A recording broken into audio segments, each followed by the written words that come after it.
Let's talk about difficult customer interactions and how to deal with upset customers. And this is one area that's really tricky, and it takes a lot of practice and a lot of time to get truly comfortable dealing with intense situations like this.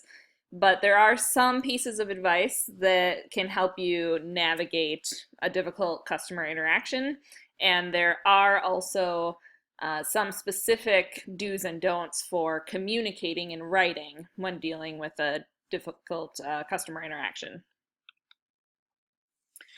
So the first thing to realize is that this is going to happen no matter what you do and where you work. At some point in time, there are going to be difficult customer interactions just because we're humans and humans have emotions and we're not always in control of our emotions, and it's just part of our experience.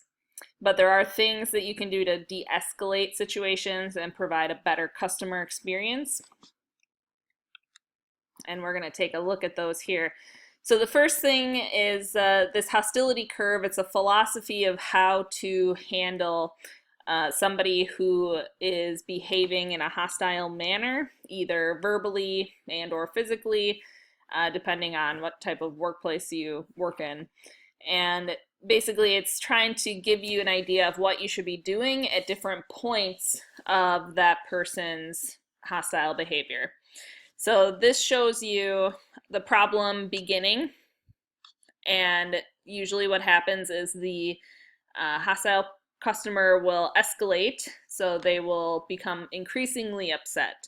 And until they peak, until they get to the point where they've reached, their maximum level of anger or frustration, you should be listening and trying to understand what they're saying, not trying to talk to them or provide answers or solutions. You should just be listening and trying to validate their experience.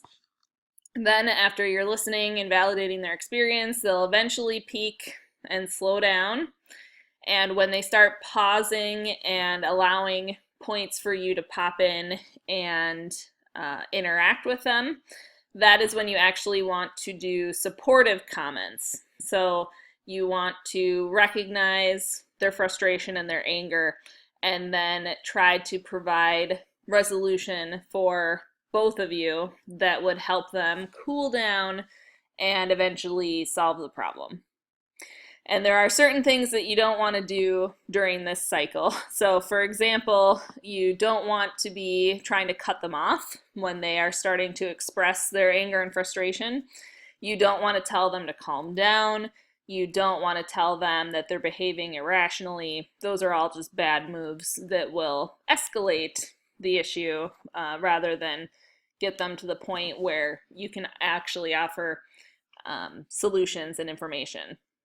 The idea is that you remain calm and rational the whole time, and that eventually, if you're listening and understanding, and then providing supportive comments and helping to find that problem resolution, eventually they will come back down to that rational behavior where problem solving can occur. So there are some do's and don'ts.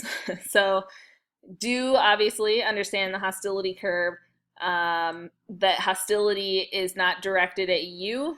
Usually it's directed at the situation or what you represent, like the face of a company.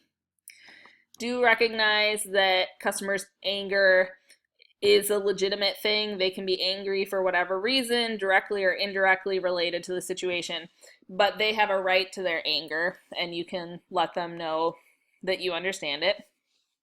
Make sure that initially you're primarily listening to understand what they have to say, and don't try to cut them off. Don't try to offer solutions right away.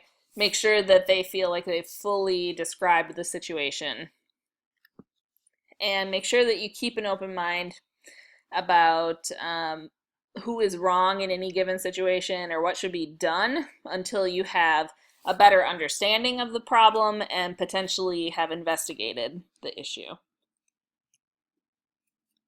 You should also support the customer. So even though they've been angry or frustrated with you, you should then recognize, validate that they do have an issue, that they are, they have a right to that anger and frustration, and that you can help them problem solve, but you don't want to necessarily agree with everything they're saying or agree to all of their demands, in the heat of the moment.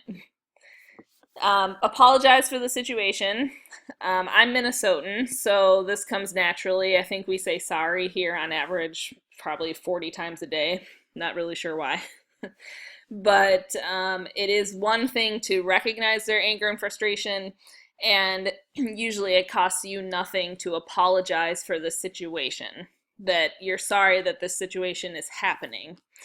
And you can apologize for the situation, apologize that this is happening to them, but only take personal or company responsibility for it if it's an appropriate situation for that.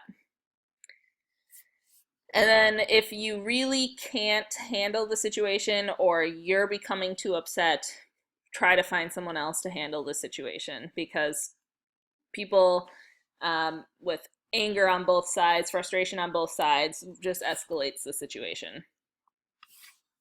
And then, of course, whatever company you're working for, make sure you follow their policies and protocols so that you do not get in trouble with that company. There are some do's that are specifically for writing. So it often happens that you will get a customer who is sharing their dissatisfaction, their complaint, or possibly hostility, either through a recorded medium or through a telephone, etc. Or you may be secondhand hearing this situation and having to deal with it. And in some of those situations, it's best to write back to people versus calling them. And so you have to make that call if it's more appropriate to call and talk to somebody, or to write them an email or a letter responding to the situation. So when you're writing, make sure you give yourself time between hearing or reading a customer's complaint and anger and when you react to it, because your initial reaction to their anger and frustration could be anger and frustration. And again, you don't want to escalate the situation. So the longer you can give yourself between reading or hearing the initial issue and then responding, generally the better. Continue to use common courtesies such as please and thank you, but don't use them sarcastically. Do use a positive or at least neutral tone when you are writing to somebody. You do not want to let your anger, frustration, or sarcasm show through. And if you're not sure if you're communicating anger, frustration, or sarcasm, the best idea is to have somebody else read it and see what their interpretation is. Because remember, when you're writing, you don't have inflection, you don't have timing, you don't have body language. And so there are all these cues that you would give off in a verbal situation that you can't when you're writing. And so sometimes anger and frustration and sarcasm do come through and you're not 100% aware of it, unless you, again, take some time between the situation and your response, or have someone else look at it. And as much as you can, you want to try to frame things as what you can do versus what you can't do.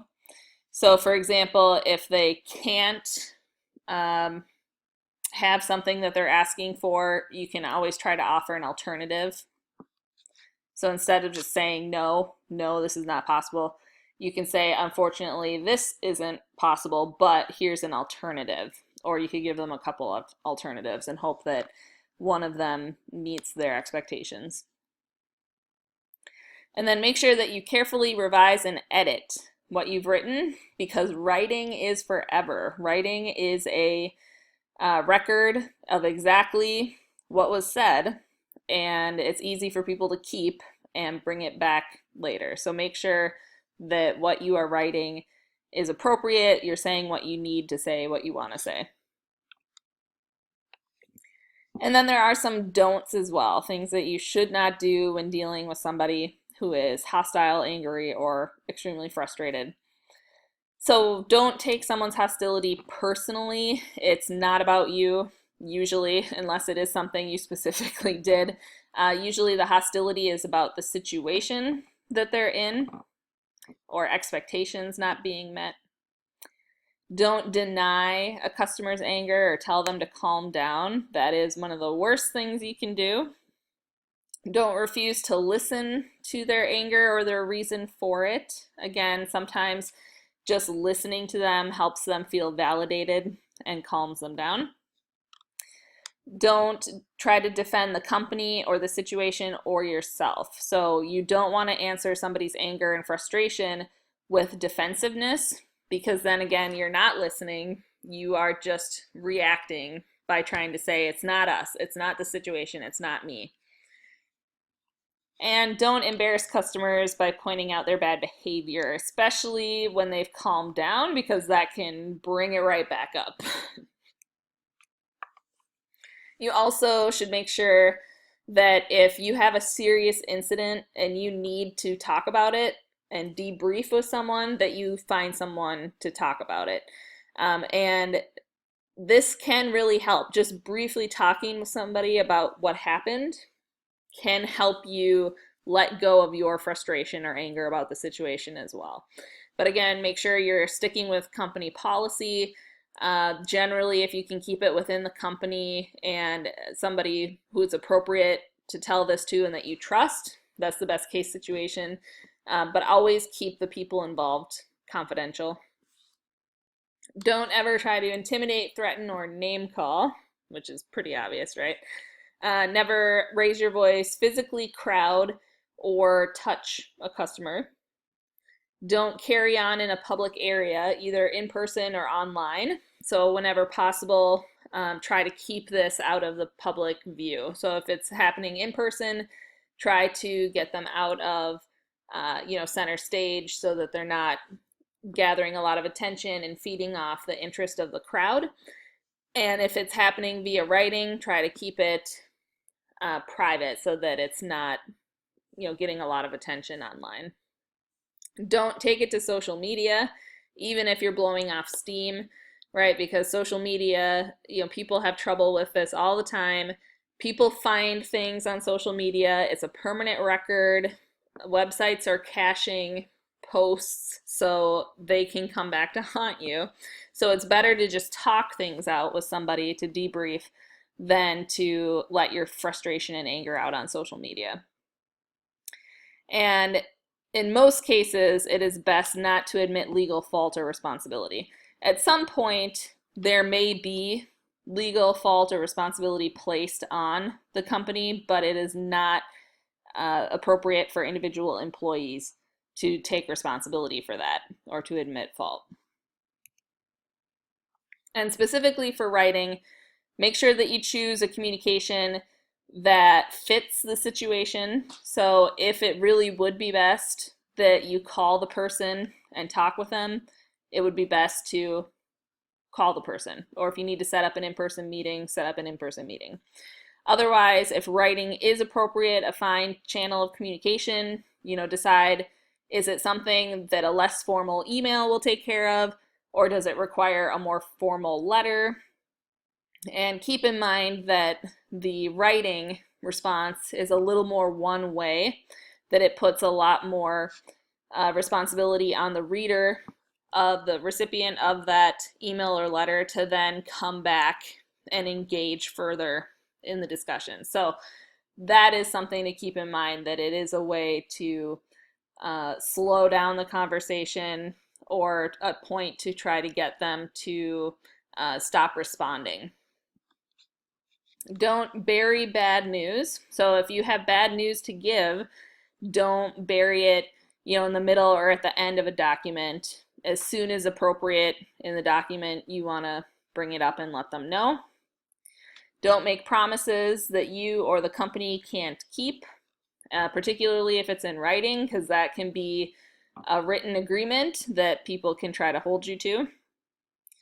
And don't send a 100% form or template response with boilerplate language. People know when they're receiving a form response that, it's just a shared response automatically generated, or it's reused, recycled, and nothing about it is specific to their situation.